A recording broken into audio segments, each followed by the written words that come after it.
Hello, Go for it. Kalispera, Christoforos. Kalispera. How are you? I'm good, man. How are you?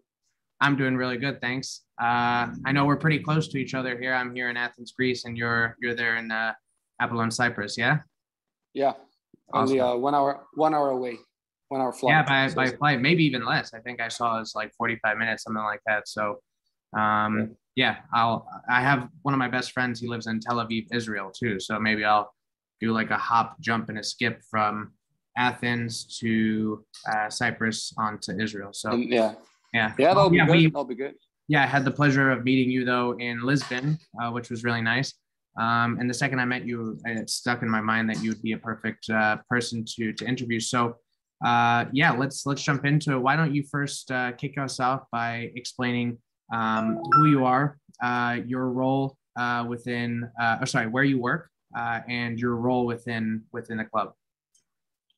So I work at Apollon Limassol FC, which is one of the top football clubs in Cyprus, first division. Obviously, I'm the head of ticketing and operations, which is basically I'm responsible for various different operations for the club, whether that is ticketing, VIP sales, the match day experience, fan engagement, certain security issues as well that come with all the aforementioned, and everything in between. Because as you understand, uh, even though Apollon is very professional, we've been consistently competing in Europe, and we have acquired this kind of experience from other top European clubs. So Apollon, don't mind me saying, is not what you expect when you think of Cypriot football. But that being said, as you understand, we don't have the personnel that European clubs have. They might have 50, 60, 100, people working in management administration. And that Here, money, right? exactly. Yeah, of course. Very important. So at the moment, we are around, give or take 15 employees working for the management and administration side, not Sorry, taking into consideration. Yeah. just really quickly. So minus the players, that those 15 people. No, mine is the players and the technical stuff. So excluding coaches, physios, trainers. Right. Kind of in the the administration management. exactly. Side. Yeah. So I'm That's talking in quite terms of small. like it is, but for Cyprus is more than usual, to be honest, because we do have at the moment maybe around 20 full staff people working around the players at the training center, and we have an additional 15 people, as I said, who are working at the offices. So we take care of management, marketing, administration, this kind of stuff. And we also have quite a few people that work for the academy, which is I think maybe around 10 people, excluding the coaches, because as you understand, the academy has a lot of coaches. Okay. So all in all, if I had to group everybody into a certain number, I would say that at this moment there's around 50 people that work under the Apollon, let's say, name, Awesome. which is which is I and much that is, prefer it that way, a little bit smaller, tight knit. Because uh, once you get into these, 300 to 500 employees and some of these huge clubs, yeah, you just become a yeah, number, and it's not as intimate and close knit. yeah, How yeah, how long spot on. how long have you been working there? This will be my fifth season. So I've been here for 4 years, and I'm transitioning into the fifth year as we speak. Okay. Quite some time. I started as the for the club as a ticketing officer. So basically, I was the guy who was responsible for printing tickets Okay. at the beginning. So I've transitioned from that to being the head of operations, and now I have three full-time staff under me who I'm responsible for, and I'm basically the only person who is, let's say, above me in the hierarchy is the general director, and then obviously the owner and the board of members, which is, you know, Yep. Are you yeah. are you guys currently playing in Europe? Are you in the Europa League? Unfortunately, we lost in the second qualifying round of Conference League this season, which is not what we are used to, because the past years we have done some amazing campaigns for Europe. We've qualified for the group stage of Europa League quite a few times, and if it's not for the group leagues, usually we reach the playoff playoff round, and depending on the opponent, we try to get in the group stage. So, for instance, the last year with COVID again was a weird season, so we did get disqualified quite early. I would say I think it was third round, but the year before we lost the playoff round against the PSV Eindhoven, as you understand, quite a bit. That. I actually do remember that. Yeah, but before that, we've had some amazing games. We've been in the group stage 3 times, and to get into the group stage, we've eliminated teams like Nice from France, Lokomotiv Moscow, Midtjylland from Denmark. 4 times in the group stage. Midtjylland and FC Basel. And for the group stages, we've played against some amazing clubs: Everton, Lyon, Atalanta, Olympique Marseille, Eintracht Frankfurt, and we've had some amazing results as well. We beat Marseille in France. We drew against Marseille and Lyon in Cyprus. We beat Lazio in Cyprus. We drew against Everton away in Goodison Park. So the team was quite competitive, even in this kind of games, which, as you understand, the level is quite much higher than Cyprus football. Yeah, and I'm glad to hear that about Everton too. I support Liverpool, so anytime I hear about them losing, it's good, right? Who would you say is your most talented player at the moment? At the moment, it's quite difficult to pinpoint because we've over the summer the squad went through an overhaul. So for the past 5 years, we've had a core of players who were with us, and over the summer we changed drastically. They hired a new coaching team, coach from Germany, Alexander Zorniger, very very passionate guy, and his style of play is very very different to what we have used to. He's if I have to, let's say, compare his style of play, I would say he's similar to Marcelo Bielsa from Leeds United. So a lot of intensity, a lot of in terms of management style. Yes, I love Bielsa's style. I think he's a fantastic manager. That's good. It's quite it's still under, let's say, construction. Let's say, because obviously to get the squad playing like that, it will take some time. But we started off the season quite well. We've had 2 wins in 2 games so far. Some good football as well. But if I have to choose, let's say, a player that really shined, let's say, in the first 2 games, I would say is Basel Jati. Is a Danish international, but he comes from Lebanon. Interesting. Was he playing for Denmark in the summer? No, he was in Croatia last season, playing for Hajduk Split. Hajduk Split is top 2. Just got him this summer. We just got him this summer, and he's been over the first 4 or 5 official games, including Europe. He has been amazing. Yeah, amazing. Yeah. What is your record transfer fee? Buying or selling, or both? Both. Let's go with both. Yeah. So we actually last January we had a record sell. We sold a player in Turkey. His name was Attila Salai from Hungary. Maybe you watched this guy play over the summer in the Euros, because he was one of the starters of the Hungarian national team. Amazing player, young guy. Did he score against Portugal? Was he the guy that scored against Portugal? No, that's a different Salai. They have, I think, if I'm not mistaken, they have 3 Salais in the starting lineup. Okay. I remember that name though. Yeah, but this guy he's a center back. So we sold him to Fenerbahce for 2.6 million, if I'm not mistaken. And we also have kept, I think, 11 or 12% of resale value. So if they do sell him in the future, which is there's a big possibility, because the guy is like 22 years old still. So there's a big chance he gets a bigger transfer. So there's you get some money to be made there. That's smart. Yeah. What about, sorry. In terms of spending, like the policy that the club follows is basically, usually we sign free agents. However, we did spend money. Like, for instance, for Salah, I think we paid close to 500,000 to buy him, and we sold him next season for 2.6. So great business. 5 times as much. But I think the biggest, let's say, transfer fee we paid as a club, I think it will be close to 600K. So it's not a lot. Yeah. What about Cypriots in general? Like, how is the Cypriot national team? Who's your best player? How does the foundation of Cypriot football work to bring them to the top of either professional or playing for their country?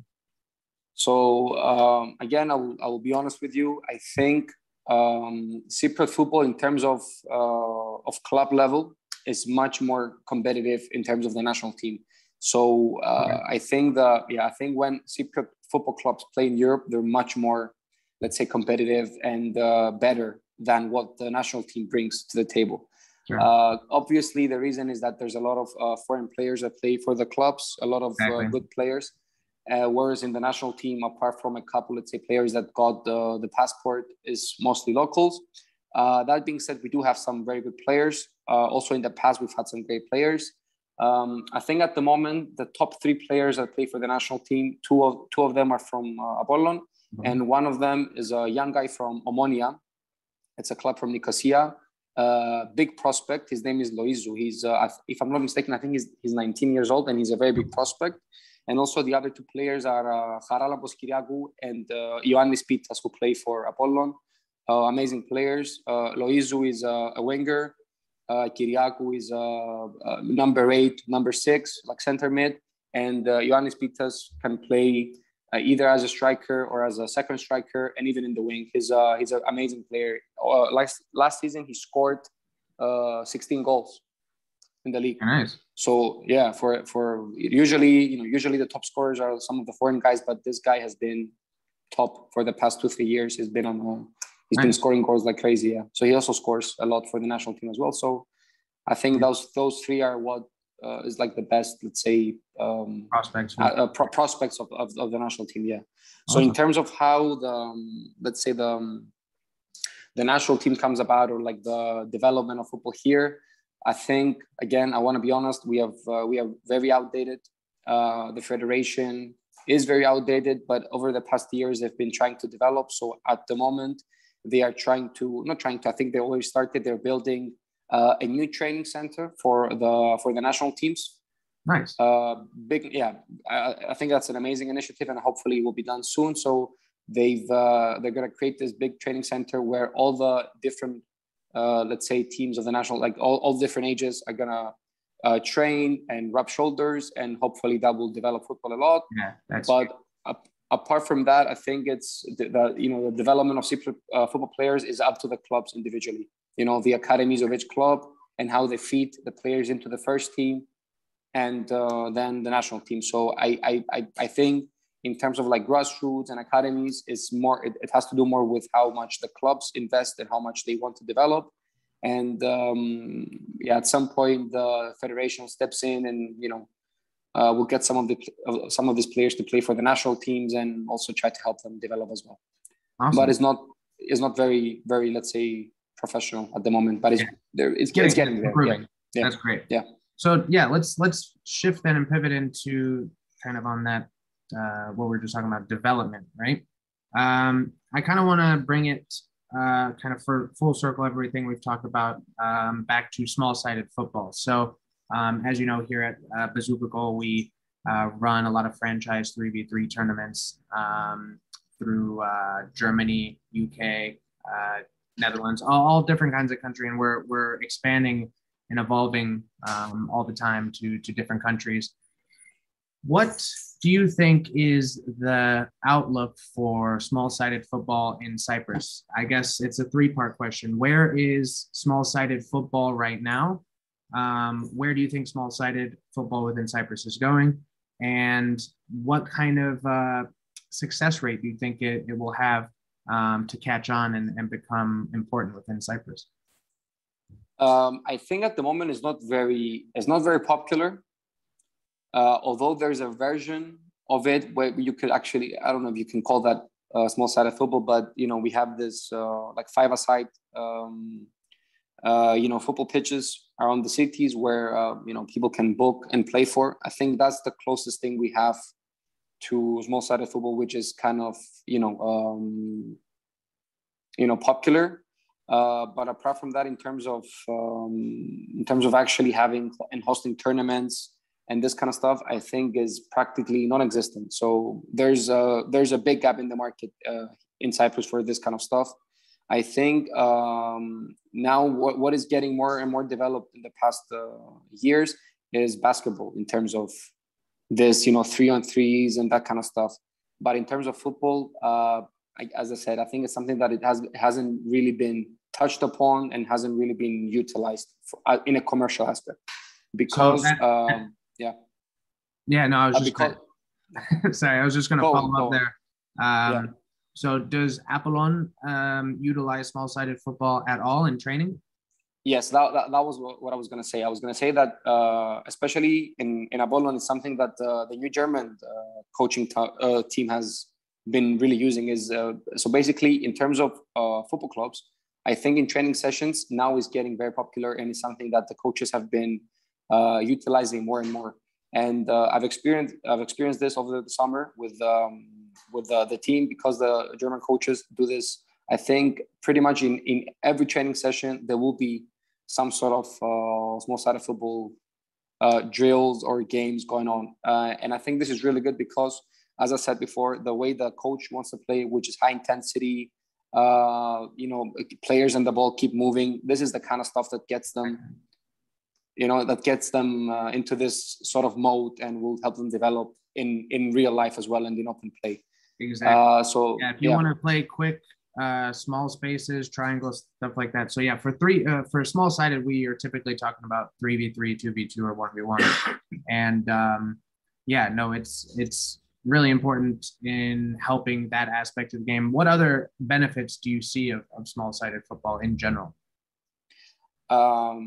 I think, and always in my personal experience, I think awareness is a very big aspect. I think the way the players understand the game in a more like closed area is much, much more difficult. So you need to be alert at all times. You don't really get this off moments where you can drift away and think about other stuff. You just have to get your head in the game.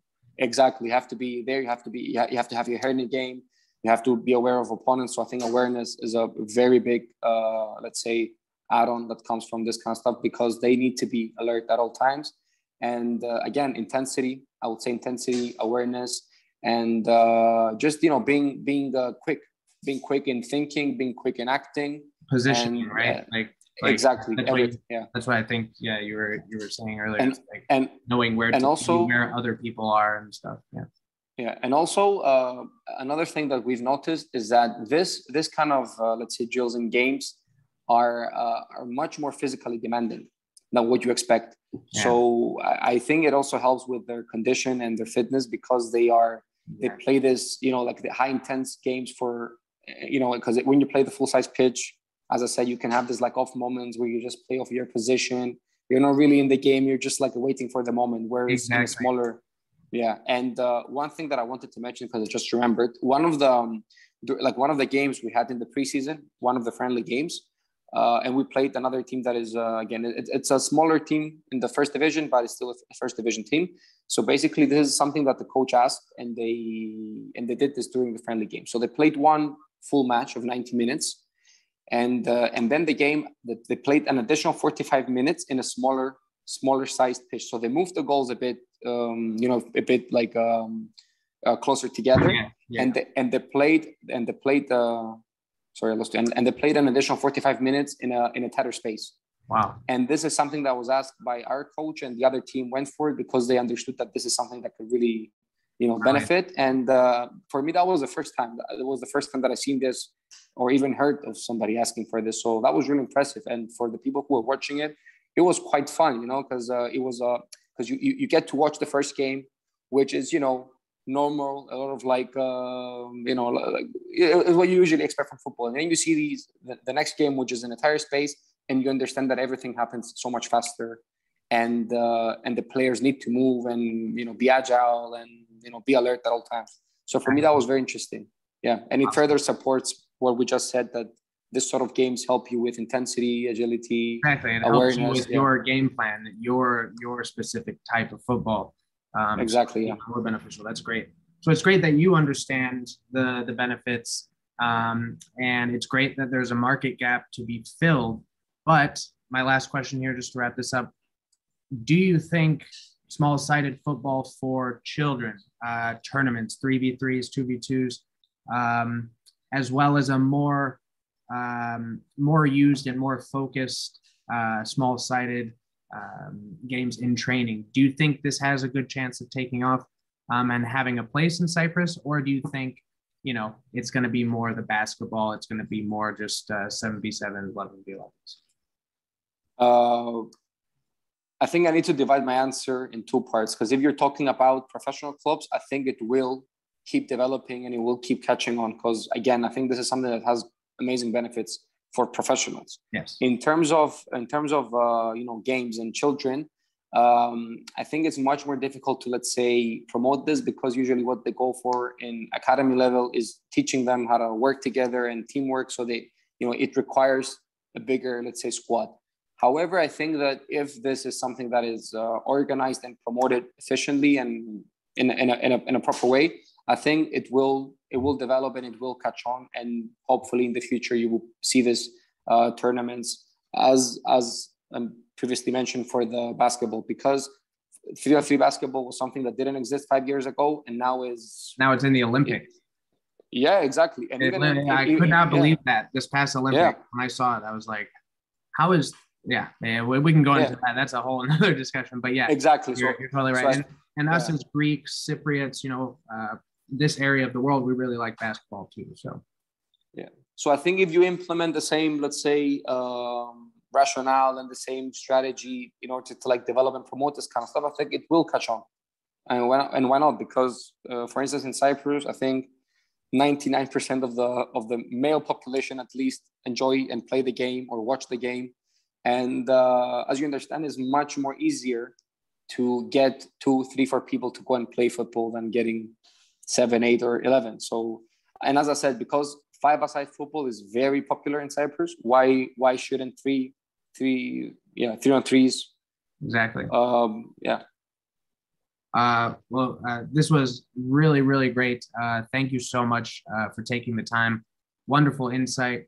I will be 110% sure to come visit you there in Cyprus. And of course, anytime you're in Greece, in Athens more specifically, would love to have you. So it was really nice speaking with you again. And again, I appreciate you taking out the time. My pleasure, Andrew. Thank you. Thank you so much for taking the interest, and hopefully I will see you soon. I think you should definitely stop here on your way to Tel Aviv. Absolutely. No doubt about it. I'm going to Tel Aviv because one time when I was in Tel Aviv, I was trying to get to Thailand, but as you know, you can't fly to any of the countries surrounding Israel except for like Cyprus, Turkey, and Uzbekistan randomly. Yeah. And I had a flight booked for Larnaca in Cyprus, but then it turned out that I switched it to go to Uzbekistan. So like you said, it's 45 minutes an hour away. So there's no doubt I'll be there soon. Yeah. And if I'm not mistaken, then it will take maybe a flight from Larnaca to Tel Aviv is like 20 minutes, or like 30 minutes tops. Not even, 30 minutes. Yeah, it's like catching a taxi. And I was like, cool, man. Well, have a great rest of your week. And I will, I'll let you know when the video is up so you can have a look at it yourself. Perfect. Amazing. Thank you so much. Thank you, man. We'll speak soon. Okay. Yes, we will. Thank you, man. Have a good one. Take care. Bye. You too. Bye. Thank you.